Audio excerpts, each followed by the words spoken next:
नमस्कार, उपस्थित हूँ एक बार फिर से आप सभी के समक्ष। मेरा नाम डॉक्टर शुभेंदु ठाकुर है। सितंबर के महीने का राशिफल लेकर उपस्थित हो गया हूँ। ग्रहों की गति के अनुसार आप पर पड़ने वाले प्रभावों की सटीक विश्लेषण इस वीडियो के माध्यम से करूंगा। मेरा निवेदन है आप वक्त निकालिएगा, बहुत ज़रूरी है समझना, क्योंकि सितंबर महीने का वक्त ऐसा होगा जो सितंबर महीने का मैं राशिफल आपको बताऊंगा। राशिफल तो मैं समझता हूँ कि राशिफल है ये, अदरवाइज अगर आप इसको बहुत गौर से समझें तो एक तरीके से हम ग्रहों की मूवमेंट का असर बताते हैं। राशिफल हम इसलिए बोलते हैं कि राशिफल 12 भागों में विभाजित है और इस पूरे ब्रह्मांड में 12 तरह के लोग रहते हैं और हर 12 तरह के लोग बटे हुए हैं और उन तरह के लोगों पर ग्रहों का असर कैसा होता है इसकी बात मैं करता हूं। तो सितंबर का महीना बहुत खास होने वाला है, क्योंकि अभी मैं जब आपको समझाऊंगा तो आपको समझ में आएगा कि ऐसा मैं क्यों बोल रहा हूं कि सितंबर के महीने में कई ग्रह अपनी चाल को बदल रहे हैं। बहुत बहुत बड़ी बात। इवन मैं जब ये कैलकुलेट कर रहा था तो मुझे लगा कि यार ये सितंबर का महीना इतना खास होगा कि हो सकता है कि 2020 की काया पलट दे। यानी जिसको कहते हैं ना कि अगर हम सभी के मुख से यही सुनते हैं कि 2020 इस सदी का ऐसा साल रहा है जिसमें सिर्फ और सिर्फ दुख और परेशानियां देखी गई हैं, जो आज तक हुआ ही नहीं है। जब से ये दुनिया बनी कभी हुआ ही नहीं है। इस तरह की सिचुएशन नहीं हुई, मतलब इस तरह की महामारी या इस तरह की चीजें कभी, बहुत रेयर में, मतलब आप कभी, हमने तो जो हम बड़े लोगों से सुनते हैं कि विश्व युद्ध में भी कभी भी ट्रेन नहीं बंद हुई और तमाम ऐसी चीजें बंद नहीं हुई। और ऐसी सिचुएशन में तो बताइए कितने दिन ट्रेन तक बंद थी, हमारी चीज़ें काफ़ी प्रभावित थी।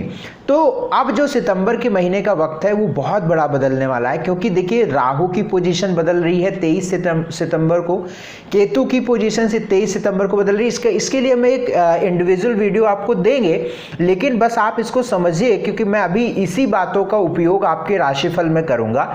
आपकी स्क्रीन पर भी बनकर आएगी कुंडली, आप उसको देखिएगा। सूर्य की पोजीशन बदलती ही है 16 सितंबर के आसपास, आप जानते ही हैं। चंद्रमा ढाई दिन में बदलता है, ये भी आप जानते हैं। मंगल मेष राशि में रहेंगे और 11 सितंबर को ये मार्गी होंगे। बुध आप जानते ही हैं, बुध का जो 2 सितंबर से इनका भ्रमण कन्या राशि में हो जाएगा। बृहस्पति धनु में है और 15 सितंबर को मार्गी हो जाएंगे। शुक्र मिथुन में है और शुक्र 1 सितंबर से जो है कर्क में प्रवेश कर जाएंगे। राहु जो है मिथुन में चल रहे हैं, 23 सितंबर से ये वृषभ में चले जाएंगे और इसी क्रम में केतु भी धनु में चल रहे थे और 23 सितंबर के बाद अपनी पीछे राशि यानी वृश्चिक में चले जाएंगे। यकीन मानिए भैया, बड़ा परिवर्तन है। मुझे तो ऐसा लगता है कि यार अक्टूबर के महीने से बहुत सारी चीज़ें ओपन हो सकती हैं। मतलब एक चेंज तो है, बड़ा चेंज है, निश्चित चेंज है। आज से नहीं, आप लोग, हमें बहुत सारे लोग तो 3-3 साल 2-2 साल से देखते हैं यूट्यूब पर, तो सारी बातें आपके सामने ही होती हैं। आप जो राशिफल ये फॉलो करेंगे वो आप लग्न या फिर अपने चंद्र राशि पर फॉलो करेंगे। यदि आपको लग्न राशि नहीं पता है तो चंद्र राशि या लग्न राशि पता भी है, लेकिन अगर आपको चंद्र राशि पर सटीक बैठता है तो आप चंद्र राशि देखिए, क्योंकि हर एक व्यक्ति के ऊपर या तो लग्न राशि का प्रभाव होता है या तो चंद्र राशि का प्रभाव होता है। आइए बात हम आपसे करेंगे अब सिंह राशि वालों के सितंबर महीने की। सिंह राशि वालों पर क्या प्रभाव होगा भाई, सुनो, बड़े ध्यान से सुनो। और अगर हम आपके लिए कुछ बड़े प्रभाव बताएं ग्रहों की, एक वन लाइनर आंसर दे देता हूं कि सिंह राशि वालों का वक्त सितंबर के महीने में बहुत अच्छा है, बहुत अच्छा है, आगे बढ़ने वाला है, लाभ देने वाला है। खास तौर से 1 सितंबर से लेकर 13 सितंबर तक कुछ बहुत अच्छा, कुछ बहुत बड़ा, कुछ बहुत बढ़िया, कुछ बहुप्रतीक्षित काम आपके बनेंगे, अच्छे होंगे, आप आगे बढ़ेंगे, निस्संदेह बढ़ेंगे। दशा आपकी अच्छी होगी, ग्रह अच्छे होंगे, कुंडली अच्छी होगी, तो आप 2020 का इतिहास रच सकते हैं। ग्रह खराब होंगे, दशा खराब होगी तो आप थोड़ा बहुत कुछ अच्छा कर लेंगे। डिपेंड करता है कि आपकी कुंडली, आपके ग्रह आप कैसे लेकर पैदा हुए थे। लग्न में सूर्य 13 सितंबर तक, अपने आप में एक विशेष बात, 13 सितंबर तक लग्न में सूर्य है और ये बहुत अच्छी बात है और अच्छे लाभ आपको देने वाले मिलेंगे और विचारों का लाभ, बुद्धि का लाभ, संबंधों का लाभ, रिश्तों का लाभ, आपके कर्मों का लाभ, अच्छा वक्त है। तो 16 सितंबर तक सूर्य लगन में ही रहेंगे। लग्न का मालिक लग्न में बीमारियों को खत्म करने वाला, दवा का असर देने वाला, काम बनाने वाला होगा, तो बहुत अच्छी बात है। इधर बुध भी धन स्थान में है जो लाभ का भी मालिक है, धन में उच्च का 22 सितंबर तक, बहुत अच्छा वक्त। फिर इधर बृहस्पति पंचम भाव में 15 सितंबर से मार्गी हो जाएगा, क्या कहने, शानदार वक्त। फिर 23 सितंबर से जो पंचम में केतु है ये भी शिफ्ट हो जाएगा, 4th हाउस में पंचम को छोड़ देगा, तो और अच्छा। आप स्क्रीन पर देख रहे होंगे शनि चंद्रमा ये 6th हाउस में है, यही गड़बड़ है, मामला यहीं पर सारा अटकेगा। और शुक्र 12वें भाव में है जो आपकी सुख सुविधाओं के लिए खर्च अवश्य कराएगा और आपके बॉस, आपके बड़े अधिकारियों से, आपके उच्च अधिकारियों से आपको तनाव और समस्याएं, कलीग से, जॉब क्षेत्र में, वर्किंग प्लेस पर मामला गड़बड़ करेगा, इस बात को नोट करिए। कुछ तारीख मैं बता देता हूं जिन तारीखों पर आपको अपने ज़रूरी काम टाल देने चाहिए या नहीं करने चाहिए, वो ज़्यादा अच्छा रहेगा। प्रयास करिएगा कि शुरू के 2 से लेकर 5 तारीख तक आप कोई बहुत ज़रूरी काम ना करें। 2 से 5, 2, 3, 4, 5, ठीक है। यद्यपि वक्त सही है, कोई बड़ा इन्वेस्ट ना करें, इंटरव्यू दीजिए, कोशिश करिए, प्रयास करिए, मतलब किसी चीज़ की नई शुरुआत ना करिए, ठीक है। वक्त अच्छा है, बाकी आपका जो काम चल रहा है उसमें लाभ तो मिलेगा, उसकी दिक्कत नहीं है। मैं जो बता रहा हूँ चंद्रमा के अनुसार बता रहा हूँ, तो उसका ध्यान रखो और इसमें थोड़ा तनाव भी हो सकता है। और फिर उसके बाद आप आगे काम करें और फिर 5, 2, 7, 1, 8, फिर उधर आप जो है 5 दिन और 9 दिन छोड़ देते, 9, 5, 14। फिर उधर आपको 16 और 17 तारीख में कुछ काम जरूरी नहीं करने चाहिए, ठीक है।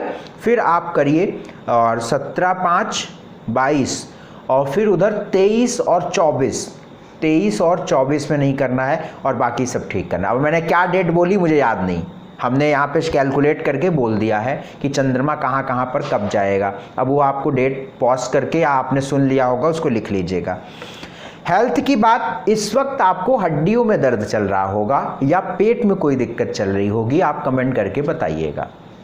अगर आपकी शनि की दशा चल रही होगी तो आपकी जरूर नसों में प्रॉब्लम होगी या दिक्कत होगी। अगर आपको शनि की दशा नहीं चल रही होगी, कोई भी दशा चल रही होगी, फिर भी आप पिछले 2-3 महीनों में जरूर हड्डियों से या पेट कड़ा रहना, पेट बहुत ज़्यादा, या मैं नॉर्मल की बात नहीं कर रहा हूँ यार, नॉर्मल तो किसी को भी हो जाता है, खाना ज़्यादा खा लिया, तुरंत लेट गए तो फिर पेट कड़ा हो गया, वो तो नॉर्मल किसी को भी हो जाता है। खाना फूड पॉइजनिंग, अपच हो गया खाना, या हमें वोमिटिंग होने लगी बहुत ज़्यादा, या पेट में कोई इन्फेक्शन हो गया, आपको पेट में दर्द होने लगा, आपको हड्डियों में दर्द, पैरों में दर्द, जांघों में, तलवे में, पैरों में कोई दिक्कत, पैरों में चोट लग गई, आपको फ्रैक्चर हो गया, इस तरह की चीज़ें अवश्य हुआ होगा या हो सकता है, ध्यान रखिएगा। वेल्थ की बात, आएगा धन, मैंने पहले ही बताया बहुत अच्छा धन आएगा, कोई टेंशन की बात नहीं। स्टडी 15 सितंबर के बाद लाभ, अंतिम सप्ताह, सितंबर के अंतिम सप्ताह में बड़े फैसले एजुकेशन से रिलेटेड लीजिए। बाकी अगर लेना है तो फिर 1 से 12 सितंबर में भी ले सकते हैं, बाकी अगर पॉसिबल है तो अंतिम सप्ताह में लीजिएगा। भाग्य 82%, बहुत अच्छा भाग्य परसेंट है, तो भाग्य साथ है आपके साथ। जॉब मेहनत ज़्यादा करना होगा और विदेश से ज़्यादा लाभ मिलेगा। आप जिस गोलार्ध में पैदा हुए हैं वहाँ पर काम कम बनेगा, ऐसी ग्रहों की गति है आकाश में, ठीक है, इस बात को समझिएगा। बिजनेस अच्छा है, बस इन्वेस्टमेंट थोड़ा सा करने से बचिएगा क्योंकि 7वें भाव का मालिक अपने से 12वें है, ये ठीक नहीं है। मैरिटल लाइफ प्रभावित होगी, नकारात्मक प्रभावित होगी, तनाव व समस्याएं देखने को मिल सकती हैं। सोशल स्टेटस अच्छा रहेगा, बस अंतिम सप्ताह में जब 23 सितंबर के बाद ध्यान रखिएगा कोई वाणी आदि के दोष से कोई दिक्कत ना हो। एक उपाय आप कर लीजिएगा, एक काम कर लीजिएगा, अगर आप जटा वाला जो नारियल होता है ना, उसको अगर आप पॉसिबल हो तो कर लीजिएगा। जटा वाला नारियल क्या करना है कि आप अपने सर से एंटी क्लॉकवाइज 4 बार वार लीजिएगा। एंटी क्लॉकवाइज 4 बार वार कर लीजिएगा या 8 बार, 4 बार या 8 बार, एज योर विश। 8 बार कर लीजिएगा।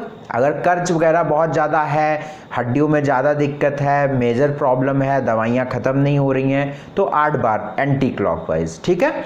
उसको क्या करिएगा, आप पीपल के पेड़ के पास या फिर कोई नदी वगैरह है, नदी में नहीं बहाना, दूषित नहीं करना, वहाँ पर टच करके किनारे पर आप उसमें दबा दीजिए, मिट्टी में दबा दीजिए, या कहीं पर भी आप हो उसको मिट्टी में दबाना है आपको। पीपल के पेड़ के पास मिट्टी में दबा सकते हैं, नदी जहाँ पर हो, जहाँ पर पानी का बहाव हो, वहाँ पर मिट्टी में दबा सकते हैं। दूषित नहीं करना, नदी झरने में कुछ भी ऐसा नहीं फेंकना, ये हमेशा ध्यान रखना। मूर्ति, फूल, ये सब नहीं करना। हमें नदियों की रक्षा करनी है, तो हमें अपने उपाय के लिए इस तरह खराब नहीं करना है। बहुत सारे लोग बहुत गलत कराते हैं, कोयला बहवाते हैं, ये सब, मैं बहुत इसका विरोधी हूँ, तो ये सब नहीं करना।